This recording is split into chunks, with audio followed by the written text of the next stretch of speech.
J'ai très souvent la question suivante à la fin de mes consultations. Docteur, ça fait plusieurs semaines que je me sens fatigué. Vous auriez pas quelque chose pour me redonner un peu d'énergie? J'ai des grosses échéances dans les prochains jours et j'aimerais être au top de ma forme. Vu que je manque de temps souvent pour répondre à cette question avec mes patients, je comptais faire cette vidéo pour essayer de leur répondre. C'est parti. Baby, can you feel it? Tell me, can you feel it? Bonjour à tous, je suis ravi de vous voir sur cette troisième vidéo de la chaîne. Pour rappel, je suis Max, interne en médecine générale et passionné de sport. Donc je suis en 9e année et aujourd'hui on va essayer de parler des compléments alimentaires et des supplémentations.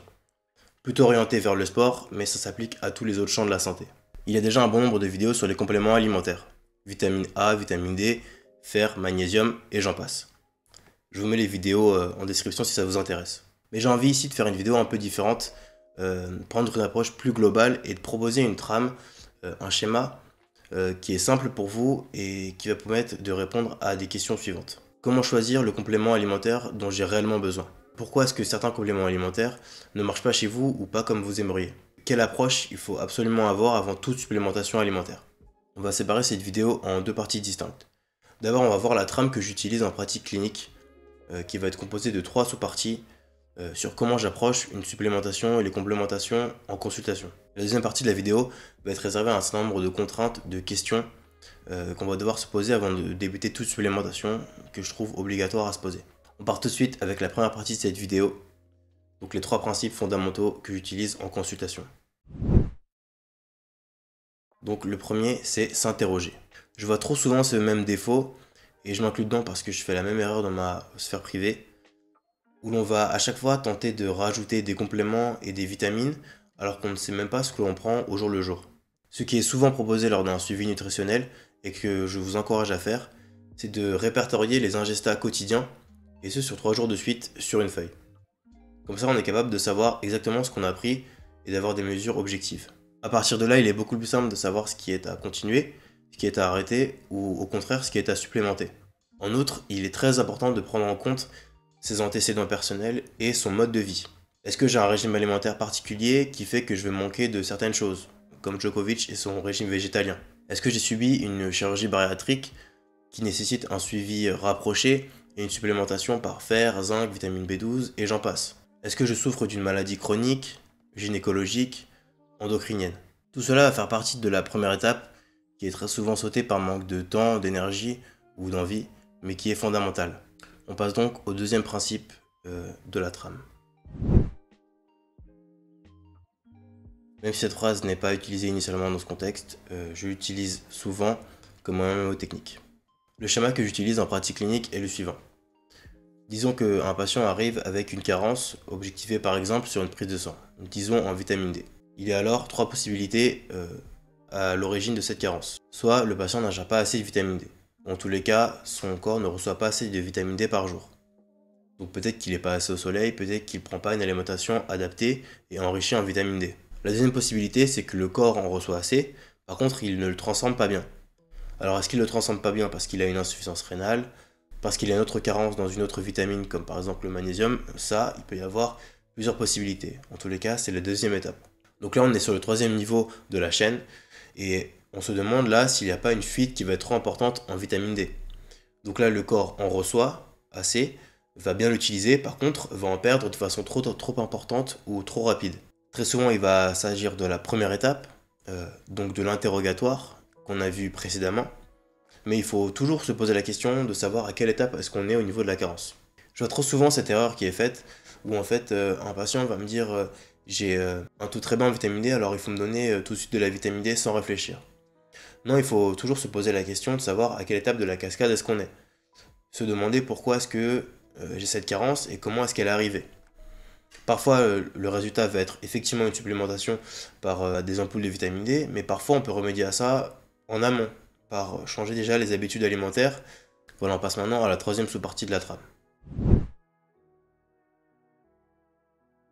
Ce que j'aimerais qu'on retienne de cette phrase, déjà qu'elle est assez stylée, et surtout de la nécessité de savoir la dose que l'on recherche en prenant un complément ou un supplément. Est-ce que je cherche à rattraper un dosage biologique qui est trop bas, donc je vais essayer d'avoir un dosage à la fin qui est similaire à la population normale, ou est-ce que je cherche à optimiser mes performances dans un domaine sportif par exemple. Et dans ces cas-là, on va chercher une dose qui est plus importante que les populations globales. La question à savoir aussi, c'est combien de temps est-ce que je prends cette supplémentation? Est-ce que je la prends 3 mois en alternance ou est-ce que je la prends en continu? Si je la prends en continu, quand est-ce que j'estime que j'ai assez? Quand est-ce que je m'arrête? Donc voilà, on a vu un peu les trois sous-parties de la démarche clinique que j'ai en général. Elle n'est pas complète, mais en tous les cas, j'essaie d'avoir ça pour aller le plus facilement à l'essentiel. Donc l'interrogatoire, ensuite de savoir dans quel étage est-ce qu'on est si on a une carence, et puis enfin de savoir la dose que l'on cherche, en tous les cas qu'on va proposer aux patients. Maintenant, on va passer à un certain nombre de contraintes que je cherche chez chaque patient et que vous pouvez chercher vous, chez vous à la maison. On part tout de suite avec la première contrainte qui est la contrainte économique. Même si j'aimerais qu'elle ne soit pas une contrainte, elle est malheureusement au cœur du choix de la supplémentation. Le budget est propre à chacun et force parfois à prioriser une alternative plutôt qu'une autre. La majeure partie des compléments alimentaires ne sont effectivement pas remboursés par la sécurité sociale et donc peuvent très rapidement arriver à un budget qui est assez important. A l'inverse, je rencontre un bon nombre de patients qui ont un bon budget et par contre qui se retrouvent un peu perdus et se retrouvent à acheter du coup beaucoup de compléments ici et là pour lesquels ils ne retrouvent pas forcément beaucoup d'intérêt et d'efficacité. Donc voilà, une des contraintes, c'est déjà de savoir quel budget je suis prêt ou je peux allouer déjà à ces compléments alimentaires. On va donc s'orienter sur des choses différentes en fonction des différents budgets alloués. La deuxième contrainte, elle peut paraître aussi idiote, mais elle est fondamentale, c'est la contrainte temps. Si je n'ai que très peu de temps à allouer à la nutrition, qu'est-ce que je vais prioriser? Peut-être que j'aurai pas le temps de me faire assez à manger, et du coup il va me falloir des compléments alimentaires entre les repas pour essayer d'avoir mes objectifs journaliers. A l'inverse, peut-être que j'aurai pas assez de temps pour prendre tous les jours un complément alimentaire tous les matins, ou peut-être que ça me gave. Donc dans ces cas-là, peut-être s'orienter sur un complément que je vais pouvoir prendre une fois par semaine, une fois par mois, plutôt que tous les jours. Et enfin, peut-être qu'au lieu de prendre un complément alimentaire, je peux arriver déjà à changer mes habitudes globales. Donc à changer mes habitudes de course, à essayer de faire plus la cuisine chez moi plutôt qu'acheter dehors. Donc tout ça aussi, c'est une réflexion et c'est une contrainte temps, comme je le dis, qu'il va falloir définir aussi en amont avant d'acheter les compléments.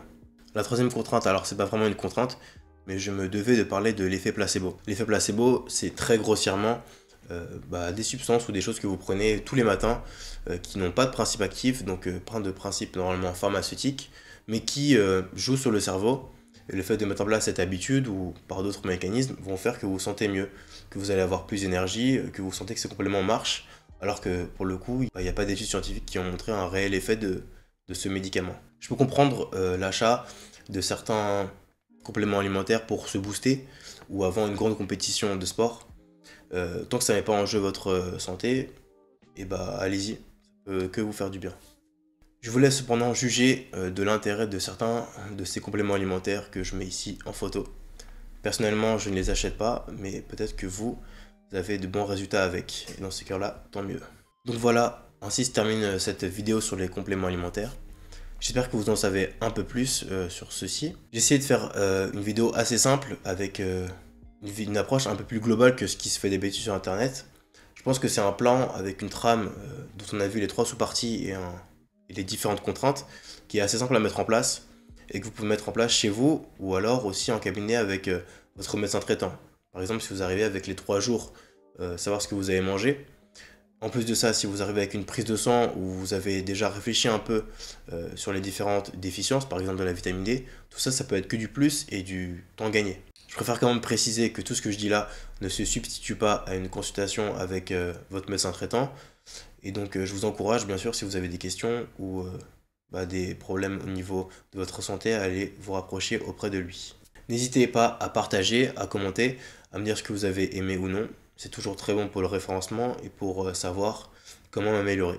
Dites-moi aussi si vous voulez que je développe un peu plus une vitamine ou une autre, ou que je parle un peu plus des macros et des micronutriments, ça peut être intéressant. Voilà, à toutes.